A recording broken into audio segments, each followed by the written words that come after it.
If you want to understand what happened, you have to start with the questionnaire. Not the one at the end of the story. The first one.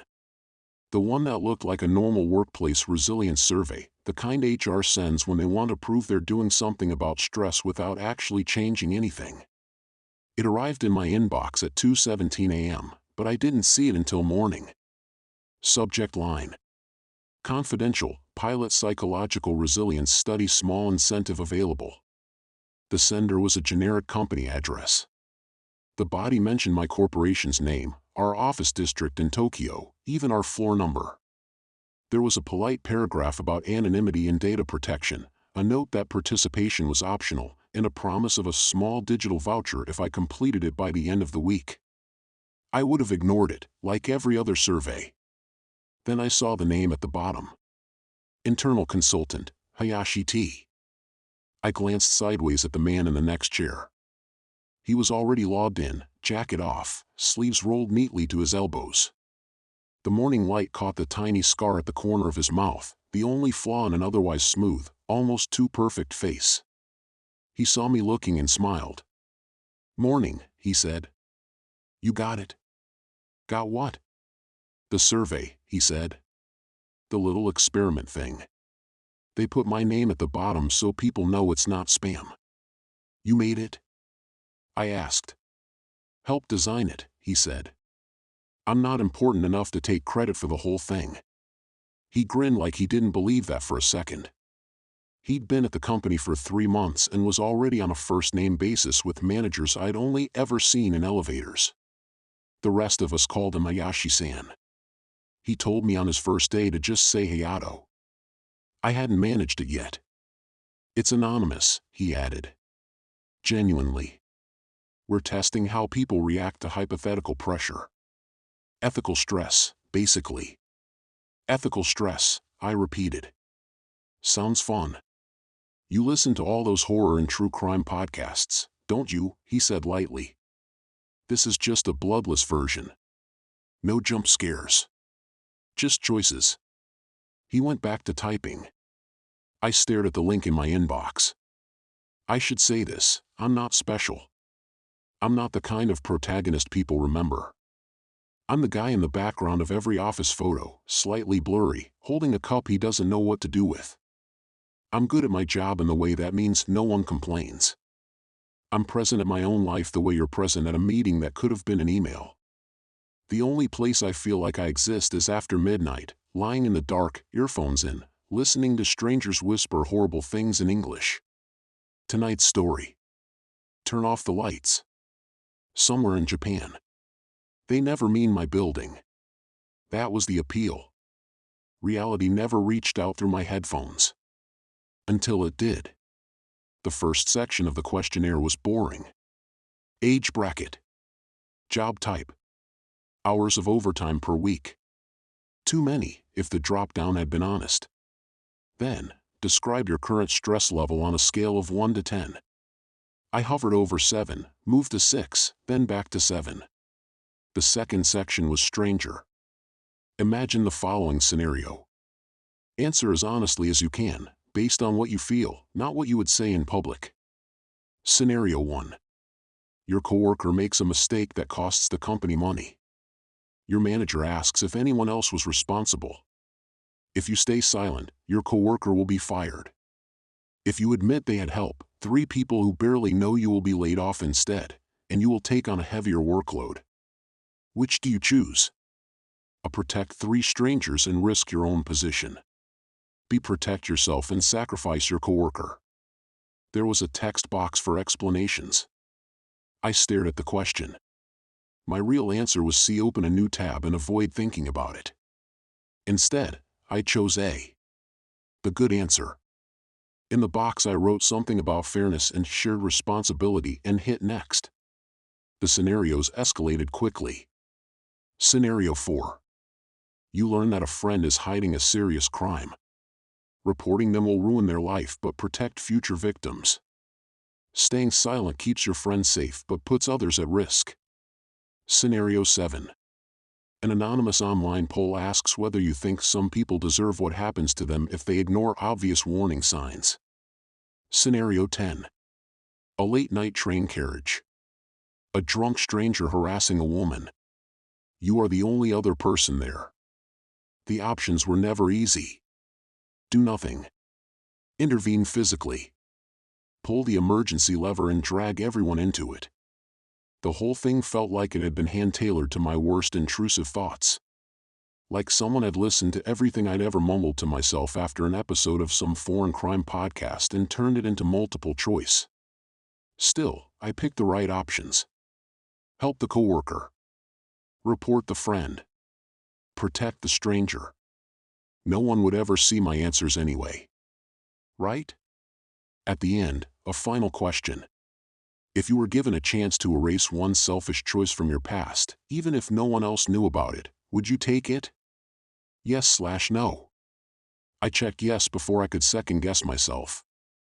A loading symbol spun. Then a message. Thank you for your participation. All data anonymized. Your responses help us understand how everyday people handle moral stress. Below that, a smaller line. Result, highly suggestible under structured pressure. I frowned. I hadn't seen any questions about suggestibility. My phone buzzed on the desk.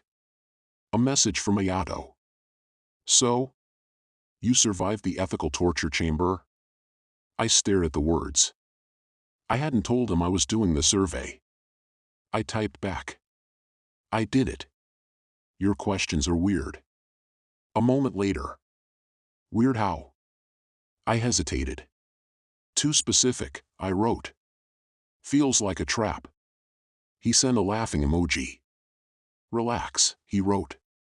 It's all hypothetical.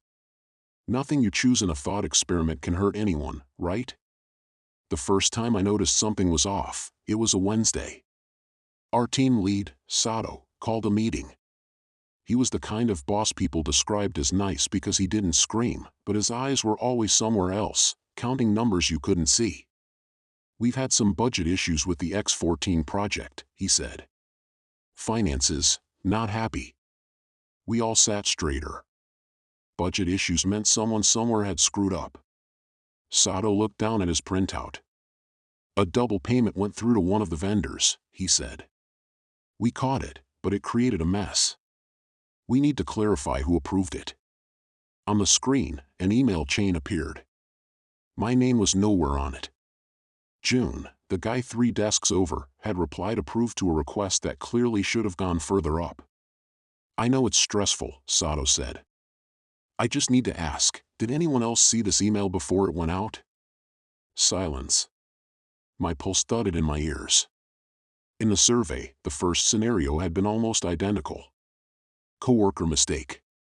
Manager asking if anyone else was responsible. Faceless 3 strangers on the line. Back then, I'd chosen to tell the truth and share the blame. Now, in real life, my tongue stuck to the roof of my mouth. I had seen the email. I had almost spoken up at the time, then decided not to get involved. June stared at the table. No one moved. Sato sighed. Okay, he said. Then we'll address it with the people we know were involved. Later, in the smoking area, I found June hunched over his phone, fingers shaking. They're going to put me on performance watch, he said. One more mistake and I'm done. I muttered something useless about I'm sure it'll be fine. Across the balcony, Hayato watched us, the tip of his cigarette glowing and fading. When June went back inside, he joined me at the railing. In the survey, he said casually, you said you'd speak up to protect a coworker. Didn't you? The back of my neck prickled. It was anonymous, I said. He smiled without humor. Sure. He flicked ash into the tray. It's funny, he went on. People are very brave in fiction. Very self-sacrificing in theory. Real life scrapes that off pretty fast. You were in the meeting, I said. You didn't say anything either. I never claimed to be a hero, he said. I'm not being studied. He tapped his temple. You are. That night I lay awake with my headphones in, a horror story playing in English, words washing over me half understood. My mind kept replaying Sato's question. Did anyone else see this email? In the survey, that had been question 1. I had answered as the person I wanted to be, not the person I was. Highly suggestible under structured pressure. The phrase sat in my throat like a swallowed stone. At 2:17 a.m., my phone buzzed. I expected a spam notification. Instead, a new email. Subject: Follow-up module, ethical resilience optional. No corporate logo this time. Just a link. The body text was short. Thank you for your participation. Based on your result, you have been selected for an optional second module. Warning: some users may find scenarios disturbing. Click to continue. I should have deleted it. Instead, I clicked. The module's interface was different. Dark background. White text. No corporate name. The first line: Welcome back. Below that: You told us you would choose to protect others, even at personal cost. We are now interested in how much pressure it takes to change your answer. Scenario A: Your coworker is about to be fired for a mistake they made alone. If they are fired, 3 other people in the company, but not in your team, will be spared layoffs. If you intervene and accept partial blame, you and your coworker will keep your jobs, but 3 anonymous employees you have never met will be laid off instead. Choose. 1. Accept partial blame and save your coworker. 2. Stay silent and save 3 strangers. My mouth went dry. This was no longer hypothetical. I pictured June's face. His shaking hands. The tight little smile he wore when he said I'm fine. In the survey, the 3 strangers had been faceless. Now I imagine them as real people, somewhere else in the building. People with rent to pay. Parents to support. Dogs waiting at home. I chose 2. Stay silent. The screen flickered. Thank you. A second scenario appeared. This time, the question was about a friend who'd cheated on an exam. Then about a drunk driver. Then about a stalker. Each one was angled slightly, like someone had taken the basic moral trap and twisted it, adding little details that felt tailored to my fears. The final scenario made my fingers go numb. You often stay late at the office. You are usually the last to leave your floor. Imagine that one night, you find a coworker alone with someone from outside the company. You see a flash of violence. You could report it anonymously, but if you do, your own secret online activity will be exposed, and you will be implicated in designing the scenario. Choose. 1. Report what you saw. 2. Pretend you saw nothing. There was no back button. No skip option. Just the 2 choices. My screen reflected my own pale, tired face. For a long time, I didn't move. That's not a real scenario, I whispered. It's just a question. I closed the browser tab. A warning popped up. Are you sure you want to exit without submitting your response? My hand hovered over the trackpad. I clicked yes. The tab closed. My heart hammered so hard it hurt. I turned off my phone and shoved it under my pillow like a guilty kid. Over the next 2 weeks, small things changed. An email thread disappeared from my sent folder. A message I didn't remember writing appeared in a group chat, agreeing to cover someone's shift. June's desk emptied. Transferred, Sato said. Another branch. Different position. He said it like a punishment and a favor at the same time. At lunch, people speculated. It's better than being fired. Honestly, he was drowning here. Maybe they did him a kindness. Hayato watched silently, eating slowly, eyes flicking from face to face. When the others left, he turned to me. What did you pick? He asked. In what? In the follow-up, he said. You got it, didn't you?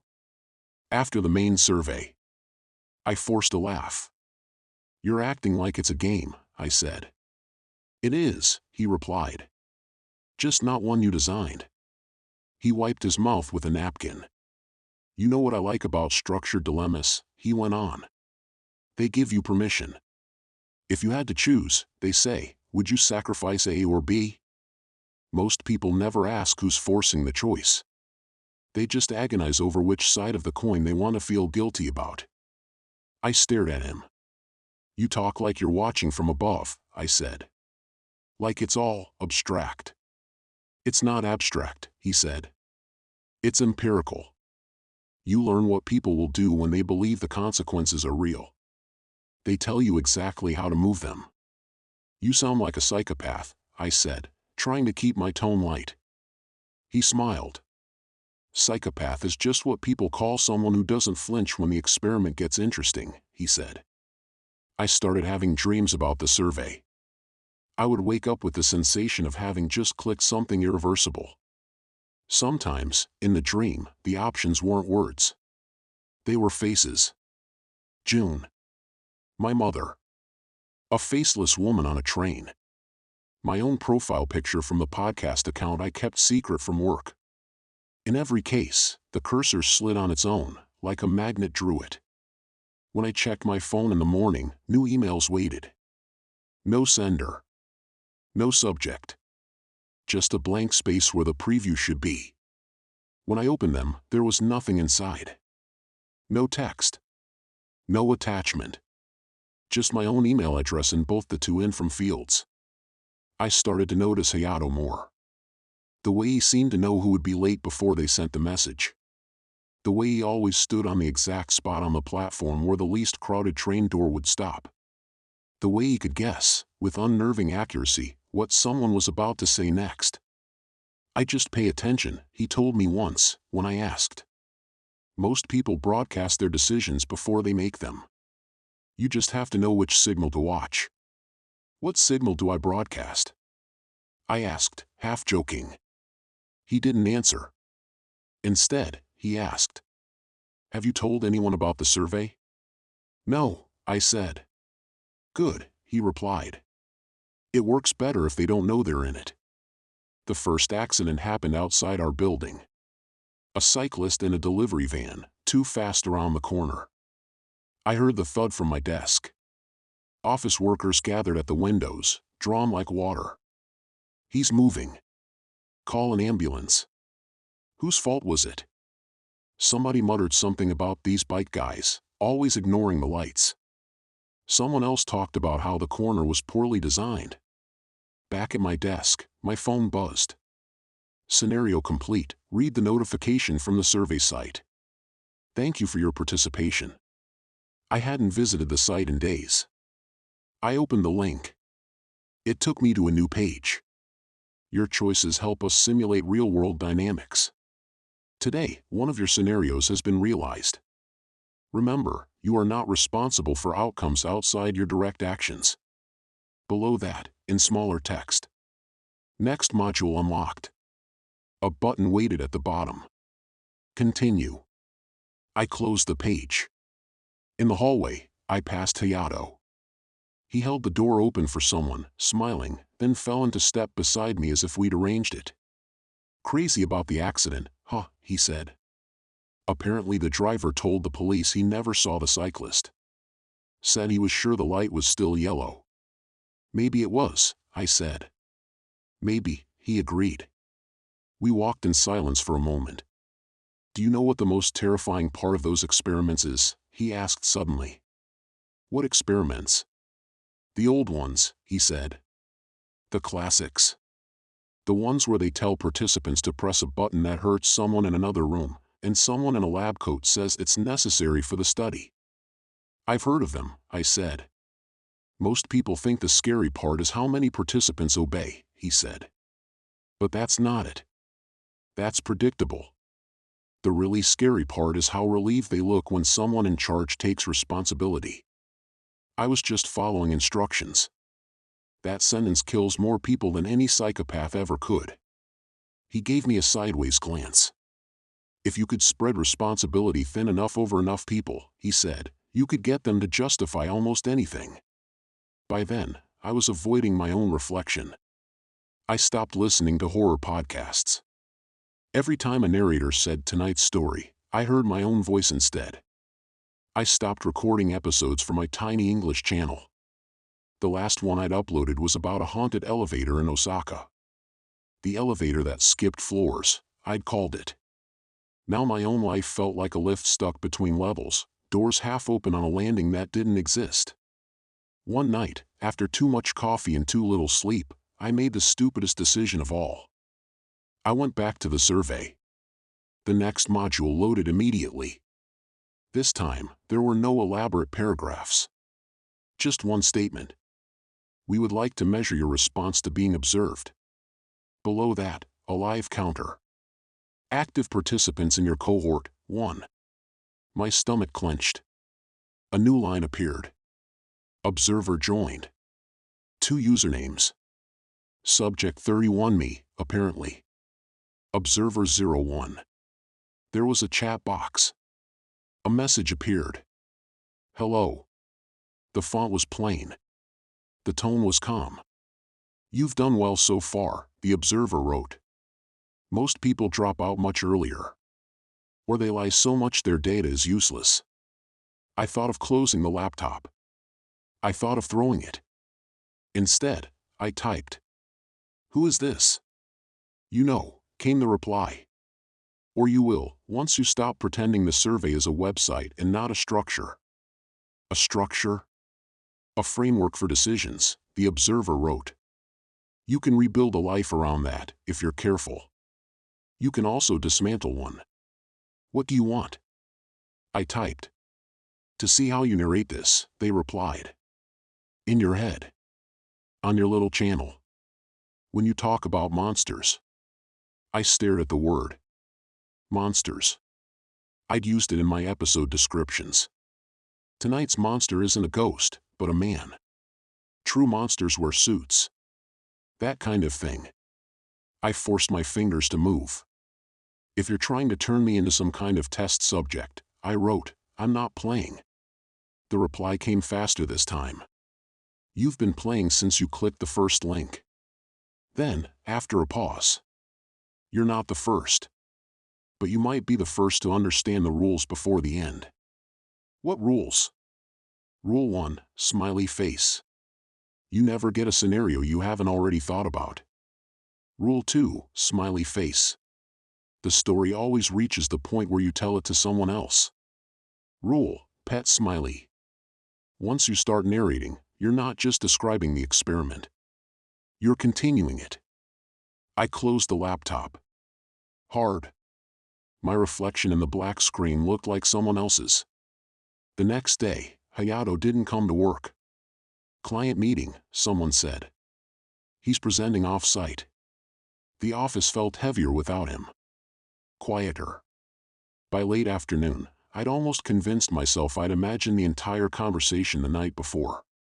Maybe I'd fallen asleep at my desk. Maybe the observer had been some random troll. Maybe the survey was just an elaborate marketing tool. Then I found the envelope. It was in my locker. No name. No return address. Just a plain, white envelope. Inside was a single printed page. No logo. No signature. Just a list of bullet points. You often feel invisible. You consume horror as a way to feel something without acting.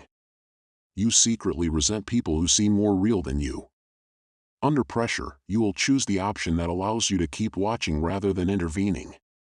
You are, in other words, an ideal narrator.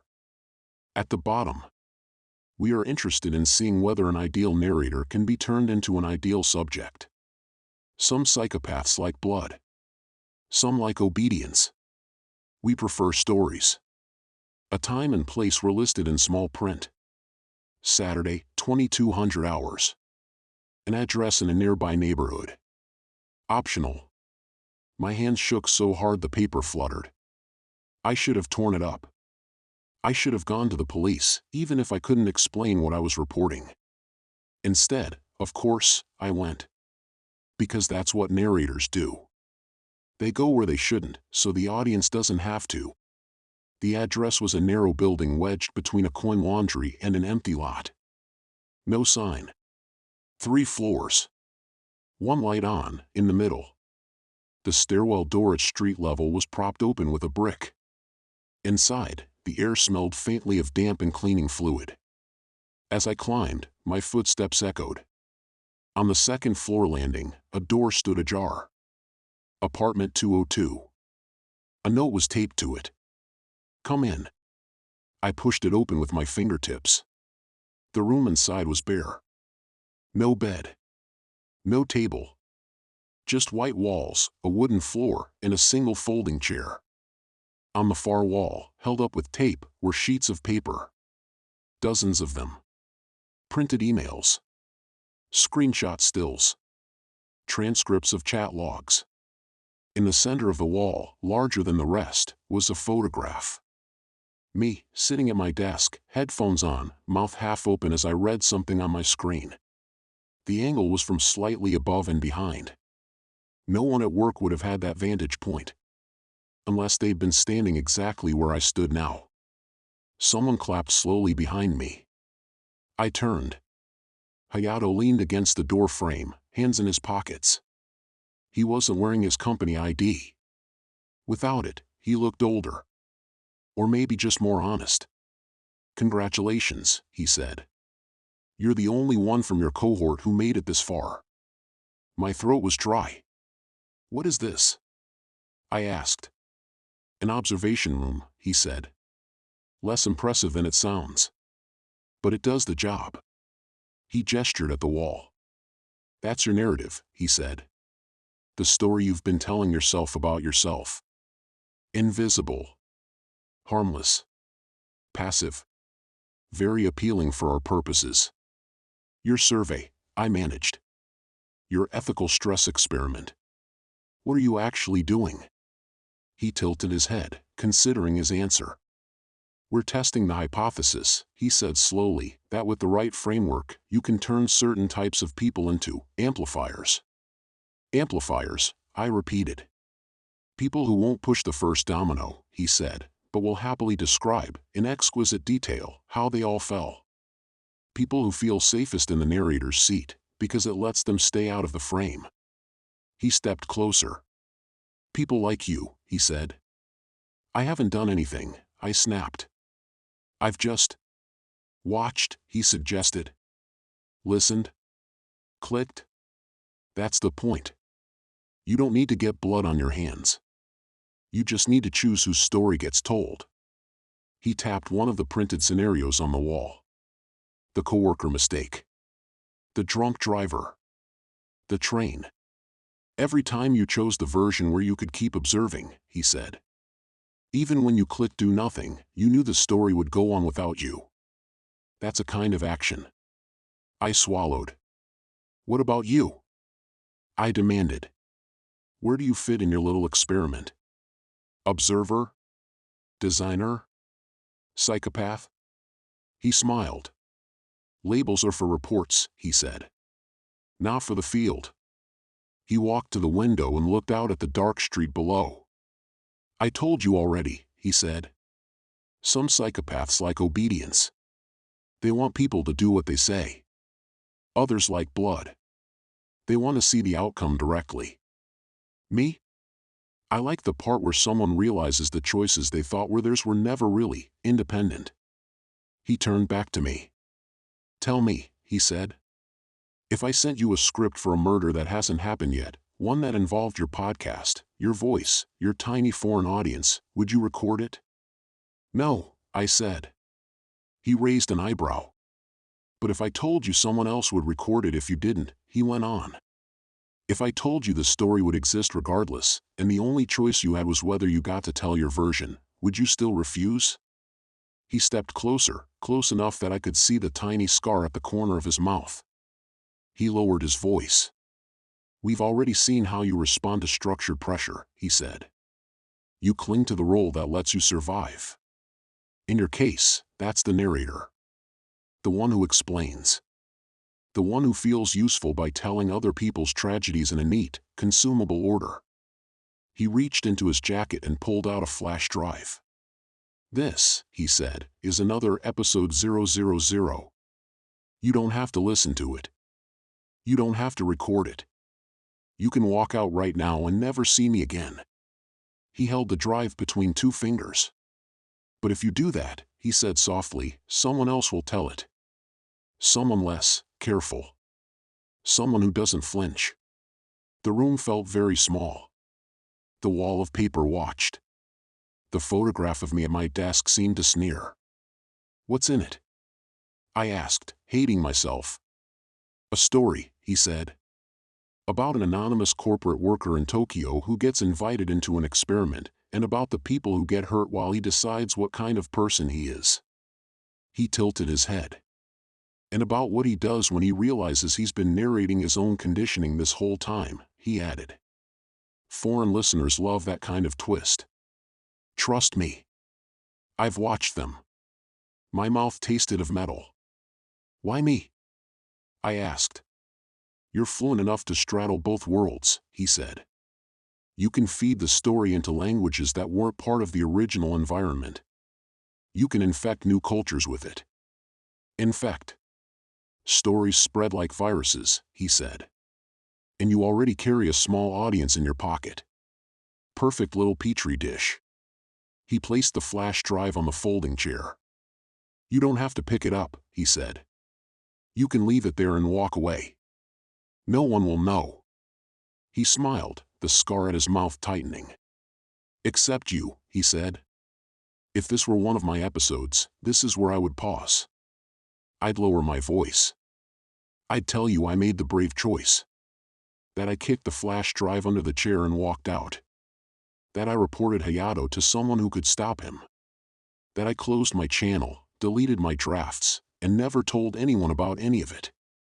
But this isn't one of my old episodes. This is the story that came after. And the truth is simpler. I picked it up. Of course I did. Because that's what narrators do. They collect stories, even when they know those stories will hurt them. They tell themselves they're doing it so other people can learn. So no one else has to live it. So the horror stays safely in headphones and not in the street. So their own guilt comes dressed as public service. I took the flash drive home. I plugged it into my laptop. Inside was a single audio file. Master.wave. It began with my voice. "Hi, this is Ren. Tonight's story was given to me by someone who knows me a little too well. I don't remember recording it. Maybe that should scare me more than anything else. Maybe it does, somewhere under the numbness. The episode that plays out on that file is, in many ways, the story I've just told you. The survey. The scenarios. The accidents. The room. The flash drive. But there are differences. In that version, I do nothing. I never confront Hayato. I never go to the address. I never see the wall or the photograph. I keep telling myself the survey is just research. Other people get hurt. I keep narrating. At the end of that recording, my voice says, "If you're hearing this, it means I chose the option that let the story exist, even if I didn't do anything to change it." Then a second voice comes in, warm and amused. "Hayatos. Thank you for your participation," he says. "You were exactly who we thought you were." I listened to that line once. Only once. Then I closed the file. I almost deleted it. Almost. Instead, I opened a new document. I started writing the version you're hearing now. The one where I went to the room. The one where I saw the wall. The one where I picked up the drive knowing exactly what it meant. The one where I say his name out loud. Hayato. Observer. Designer. Psychopath. The one where I try to break rule 2. The story always reaches the point where you tell it to someone else. I'm telling it, yes. But not quite the way he wanted. He wanted another neat English narration for foreign ears. Something that made him sound clever and me sound helpless. What he's getting instead is a confession. Not of murder. Of susceptibility. Of how easy it is to turn someone like me into a willing conduit. Someone who will drag you into the experiment with him, just by making you imagine it. Because that's the final trick, isn't it? He doesn't need me to keep spreading the survey. He just needs me to get you to picture it. You, alone at night, opening an email that looks like a harmless corporate questionnaire. You, clicking on a link that says optional. You, hovering over two bad choices, telling yourself it's only hypothetical, it doesn't matter, it's not real. You, listening to a voice, not mine, not Hayato's, but the one in your own head, say, if you had to choose.